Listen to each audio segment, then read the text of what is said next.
అమ్మ నమస్తే. నమస్తే అమ్మా. చాలా రోజులవుతోందమ్మ మీతో మాట్లాడి నేను. నేను గూడా. చాలా రోజులవుతుంది. అవును. హ్మ్. ఈరోజు ఎట్లైనా సరే నేనే కూర్చొని మీతో హ్మ్. మాట్లాడాలని డిసైడ్ అయిపోయాననమాట. నాకు సంతోషంగా ఉంది. హ్మ్. అమ్మా హ్మ్. తర్వాత ఒక విషయం అమ్మా. హ్మ్. పిల్లల్ని హ్మ్. ఏ వయసు వరకు తల్లిదండ్రుల మధ్యలో పడుకోబెట్టుకోవచ్చమ్మా? వాళ్ళ మధ్యలో ఉంచుకోవచ్చు. అంటే పిల్లలకి ఊహ తెలిసేదాకానమ్మా. ఆహా! ఎందుకంటే మధ్యలో పిల్లల్ని పడుకోబెట్టుకున్నప్పుడు తల్లిదండ్రులు అన్నారు గదా! పిల్లలకైతే తల్లిదండ్రులు. హ్మ్. కానీ వాళ్ళకైతే భార్యాభర్తలు గదా! అంతే గదా! అంతే కదమ్మా! మరి భార్యాభర్తలుగా ప్రవర్తించేటటువంటి సందర్భాన్ని పిల్లలు గమనించే వయస్సు వచ్చే వరకు పర్వాలేదమ్మా. అర్థమైంది. లేకపోతే పిల్లలు రకరకాల భావాలకు లోనవుతారు. హ్మ్. ఉదాహరణకి తల్లి మీద తండ్రి చెయ్యి వేశాడనుకోండి. హ్మ్. హ్మ్. ఏమక్కర్లే ఊరికే ఇట్లా చెయ్యి వేస్తే కూడా పిల్లలకి పొసెసివ్ ఫీలింగ్ ఉంటుంది. హ్మ్.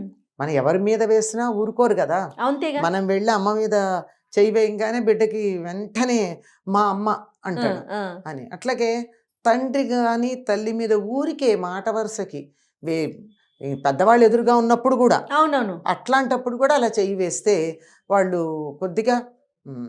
అని ఫీల్ అయ్యే భావం ఉంది కదా! అప్పుడు తండ్రి మీద వ్యతిరేక భావన కలుగుతుంది. ఓహ్! లేదంటే తల్లి కొద్దిగా తండ్రిని ఆదరణగా చూసినట్టు కనిపిస్తే అప్పుడు తల్లి మీద కూడా కలుగుతుంది. తండ్రి ఓకే. ఇద్దరి మీద. ఓకే. అందువల్ల అంటే అందరికీ కలుగుతుంది చెప్పలేం కొంతమందికి. హ్మ్. హ్మ్. కనుక అటువంటిది కలగకుండా చూసి ఈ భావనలు పొందే వయస్సు వచ్చే వరకు ఉంచొచ్చమ్మా. కొంతమంది పిల్లలు 5, 6 నెలలకే ఇలా గమనిస్తూ ఉంటారు. కొంతమంది ఏడాదైనా వాళ్ళకేం అర్థం కానట్టే ఉంటారు. అందువల్ల పర్వాలా. మామూలుగా చెప్పాలంటే యావరేజ్‌గా 2 ఏళ్ళు, 2.5 ఏళ్ల తర్వాత ఆ! నిద్రపోయే వరకు దగ్గర పడుకోబెట్టుకున్నా, వాళ్ళొక్కసారంటూ నిద్రపోయిన తర్వాత పక్కనున్న ఇంకొక దగ్గరనే ఇంకొక మంచం వేసి దాని దగ్గర పడుకోబెట్టాలి గానీ, ఇద్దరి మధ్య పడుకోబెట్టుకోవడం అన్నది అంత శ్రేయస్కరమైనటువంటి పద్ధతి కాదు. అమ్మ ఫారిన్ కంట్రీస్‌లో మనం చూసుకుంటే వాళ్ళకి హ్మ్. సెపరేట్‌గా ఒక రూమే పెట్టేస్తారు. హ్మ్. అది అంటే గబుక్కున నైట్‌లో భయమనిపించినా, ఏదైనా పీడ కలలొచ్చినా, అమ్మో! అట్లా ఎట్లా పడుకోబెట్టేస్తున్నారా అనిపిస్తది. మనకి అవి పిక్చర్స్ గాని, జనరల్‌గా చూసినప్పుడు గాని. రూమ్ కరెక్ట్ కాదు కదా! ఏమంటారు మీ అసలు ఉద్దేశ్యం? రూమ్ కరెక్టే కాదు గదమ్మా! కొంత వయసొచ్చేదాకా అంటే దరిదాపుల్లో ఏడాదొచ్చేదాకా, కనీసం 10 నెలలొచ్చేదాకా తల్లి పక్కన పడుకోబెట్టుకోవాల్సిందే ఆ! బిడ్డని. చిన్న పిల్లలు ఓకే అమ్మ. నేనొక 10 సంవత్సరాల లోపైతే ఏంటి 10 పరిస్థితి? సంవత్సరాల లోపైతే మీరు ఆ! అనేది. ఆ! ఎందుకంటే తల్లిదండ్రులు మాకు దగ్గర ఉన్నారు అనేటటువంటి ఒక భద్రతా భావం చాలమ్మా వాళ్ళకి. ఆ! దగ్గరికేమి చేసినా చేయకపోయినా. కానీ అలాగని చెప్పి వీళ్ళు పిల్లలు దగ్గర ఉండగా తల్లిదండ్రులు కొంచెం దగ్గరగా ఉన్నట్టయితే వీళ్ళు భరించలేరు. వేరే రూమ్‌లో పడుకోబెట్టడం కన్నా మనకి పూర్వకాలం ఎలా ఉండేది? పెద్దవాళ్ళకో మంచం ఉండేది. దాని కింద ఇంకో చిన్న మంచం ఉండేది. అవునవును. ఆ మంచం లాగి పిల్లల్ని పడుకోబెడుతూ ఉండేవారు. ఆ! అంచేత కావాలంటే దాన్ని కొంచెం పక్కకు పెట్టుకున్నా వాళ్ళకి అమ్మా, నాన్న ఉన్నారని తెలుస్తుంది గానీ, ఆ! కనపడదు గదా! ఓకే. ఆ విధంగా చేయవచ్చు. అనేక రకాలైన మార్గాలున్నాయి గానీ, పిల్లలకి తల్లిదండ్రుల యొక్క చేష్టలు రాత్రిపూట కంటపడడం మంచిది కాదమ్మా. హ్మ్. ఓపెన్‌గా చెప్పాలంటే. అంతే. హ్మ్. అస్సలు. అది వాళ్ళల్లో రకరకాల భావాలు కలిగిస్తుంది. ముందర తల్లి మీద గానీ, తండ్రి మీద గానీ వ్యతిరేక భావన కలిగించడంతో పాటు, అటువంటి చేష్ట వాళ్ళు కూడా చేసే ప్రయత్నం చేస్తే ఆ! ఆ! అదే ప్రమాదం గదా! అవును. అవును. అంచేత వాళ్ళ కళ్ళెదురుగా ఉండకూడదు. కానీ అమ్మ. నిద్రపోయే వరకు పిల్లల్ని దగ్గర పడుకోబెట్టుకోవడం అన్నది మంచిది. ప్రధానమైనటువంటి అంశం. ఎందుకంటే భద్రతా భావంతో పడుకుంటారు. ఆ తర్వాత వాళ్ళని పక్కకి జరపొచ్చు నిద్రపోయిన తర్వాత. ఓకే. ఎత్తుకుని పడుకోబెట్టొచ్చు. లేదంటే వాళ్ళని నిద్ర బాగా వచ్చిన తర్వాత లేచి పక్క పడుకోనన్నా అంటే పక్కకు వెళ్తారు. అదేం పర్వాలేదు గానీ, హ్మ్. అప్పటి వరకు మాత్రం అది శ్రేయస్కరమైనటువంటి పద్ధతి కాదు విడిగా పడుకోబెట్టడం. ఇప్పుడు ఆ దేశాల్లో కూడా అంగీకరిస్తున్నారు గదా! కొంతవరకు తల్లి దగ్గరే ఉండాలి అని. అవునవును. ఆ తర్వాత వేరే గదుల్లో పడుకోబెట్టడం కూడా సరైన పద్ధతి కాదని.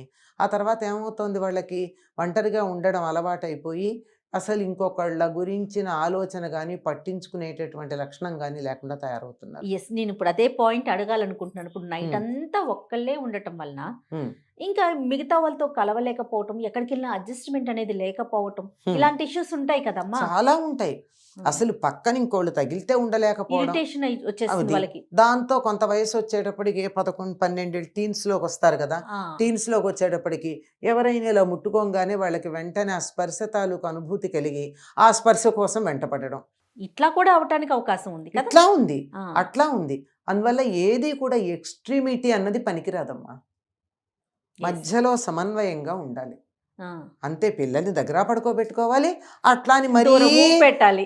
మరీ దగ్గరగా పట్టుకుని కావలించుకొని పడుకోకూడదు. ఆ, yes. దూరంగాను ఉండాలి, చెయ్యేస్తే అందుబాటులో ఉండాలి, పిలిస్తే పలికెట్టు ఉండాలి. ఆ. అంతేగాని వాళ్ళ కళ్ళపడని దృశ్యాలు కళ్ళపడకుండా ఉండాలి. Yes. ఇది ఒక వయసు వచ్చిన పిల్లలు ఉన్నారనుకుందాం. Hmm. సాధారణంగా ఆడపిల్లల పక్కనైతే తల్లి పడుకుంటుంది అనుకుందాం కొన్ని సందర్భాలు. మరి మగపిల్లల పరిస్థితి ఏంటి? ఒక వయసు వచ్చిన పిల్లల దగ్గర తల్లి కూడా కొంచెం దూరంగా ఉండటమే ఉండటమే అవసరం, అవసరమమ్మా. తప్పనిసరిగా. అమ్మాయి ఇప్పుడు తల్లి తండ్రికి ఇప్పుడు పడుకునే విషయం మామూలుగా దగ్గర కూర్చోవడం, మామూలు విషయాలు తల కాదు. దువ్వడం, తలంటి పోయడం, అవసరమైతే ఆ. అవన్నీ చేయడం, ఏదో కాళ్ళు పట్టడం ఉంటాయి కదా, అవునవును. ఇవన్నీ చేయొచ్చు. కానీ పడుకునే విషయానికి వచ్చేటప్పటికి మాత్రం తల్లి అయినా తండ్రి అయినా ఒక వయసు వచ్చిన తర్వాత పక్కన పడుకోవడం అన్నది అంత శ్రేయస్కరమైనటువంటి విషయం కాదు. విడిగా పడుకోవడమే మామూలుగా పద్ధతి. ఏదో నలుగురు వచ్చినప్పుడు ఎక్కడికన్నా వెళ్తే అడ్జస్ట్ అదే. అయినప్పుడు 10 మంది మధ్యలో పడుకోవడంలో వేరు.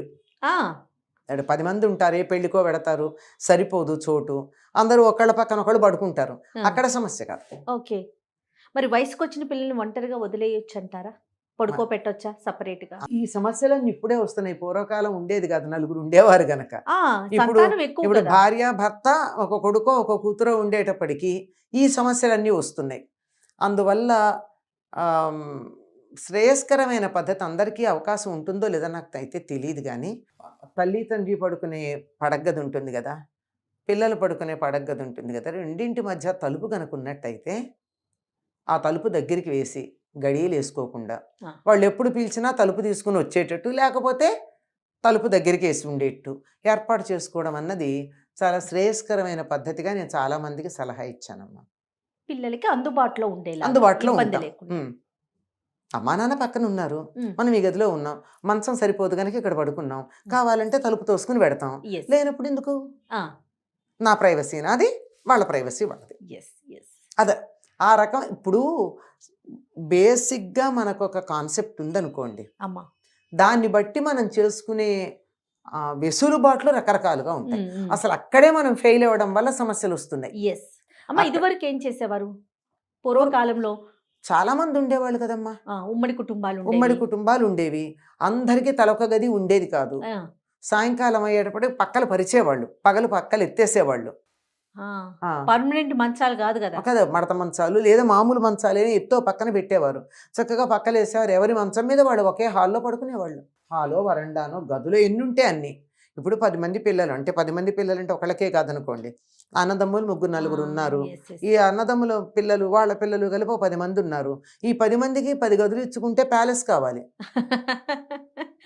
అంతేగా. అయితే ఈ ప్రైవసీ గోల లేదేమోనమ్మా లేదమ్మా, కదా. లేదు. ఇటు తల్లిదండ్రులకి లేదు, అటు ఆ. పిల్లలకి లేదేమో అని ఇంత అనిపిస్తా ఉంది. ప్రైవసీ అనేటటువంటిది లేదు కనుకే ఆప్యాయతలు ఉన్నాయి.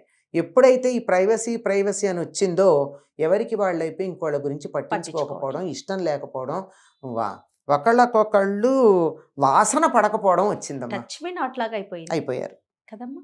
అందుకే వ్యక్తులుగా ఉంటున్నాం తప్ప కుటుంబంగా ఉండట్లా మనం. బా, సూపర్ అమ్మా, నిజం చెప్పారు. Hmm. వండర్ఫుల్. Hmm. వ్యక్తులుగానే వ్యక్తులుగా మిగిలిపోతున్నాం. మిగిలిపోతున్నాం. కుటుంబం లేదు, ఒక ఆప్యాయత లేదు, ఒక యూనిటీ లేదు. దేశ సమైక్యత గురించి మాట్లాడతాం, ముందు మన ఇంట్లో గ్లోబల్ విలేజ్ అని మాట్లాడతాం, ప్రపంచంలో ఉన్న మానవులందరూ ఏకమని మాట్లాడతాం.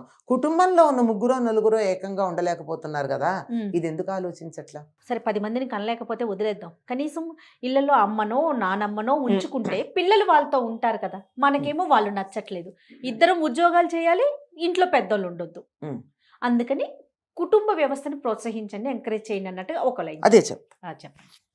ఇప్పుడు ఒకప్పుడు మా చిన్నతనంలో 5 6 పిల్లల దాకా అందరు ఉండేవాళ్ళు, వాళ్ళే పెరిగి వాళ్ళు పెరిగేవాళ్ళు. కలిసి ఉమ్మడి పడుకోవడం. కుటుంబాల్లో ఉంటే 10 మంది ఉండేవాళ్ళు, అమ్మ. లేకపోతే కూడా విడిగా ఉంటే కనీసం 3 పిల్లలు. తర్వాత 1 or 2 వచ్చింది, ఆ తర్వాత ఓన్లీ 1 వచ్చింది, ఆ తర్వాత 1 or none వచ్చింది, ఇప్పుడు నన్ను వచ్చింది.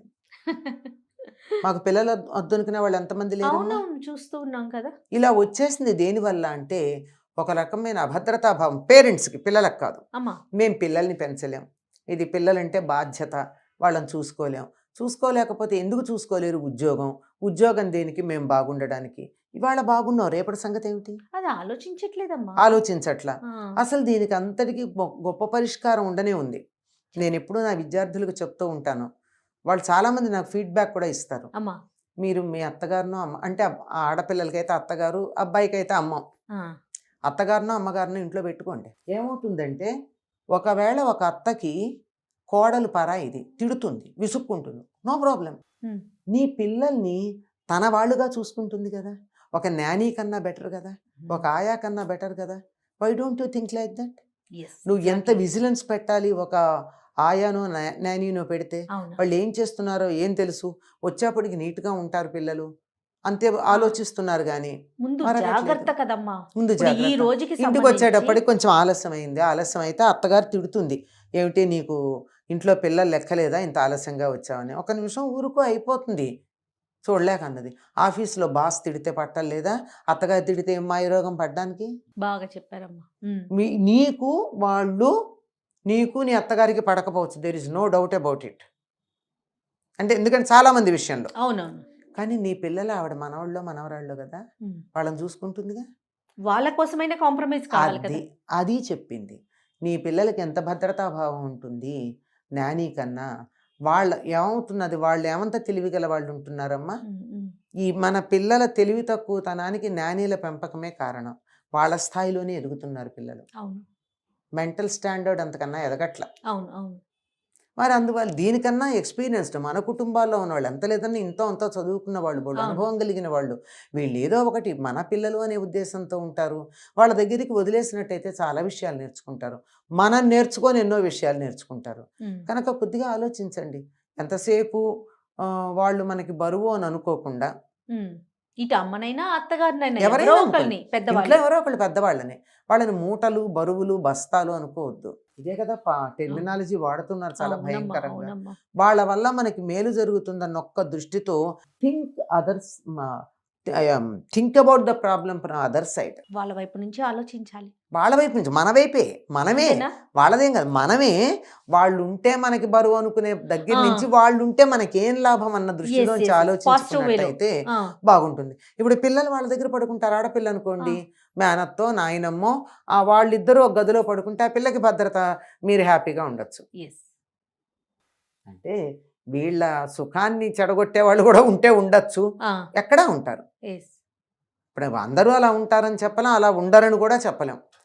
అందువల్ల మన జాగ్రత్తల్లో ప్రతి సమస్యని మనకున్నటువంటి పరిస్థితుల్లో మనకి చేతనైన రీతిలో దాన్ని పరిష్కరించుకునే ప్రయత్నం చేయాలి.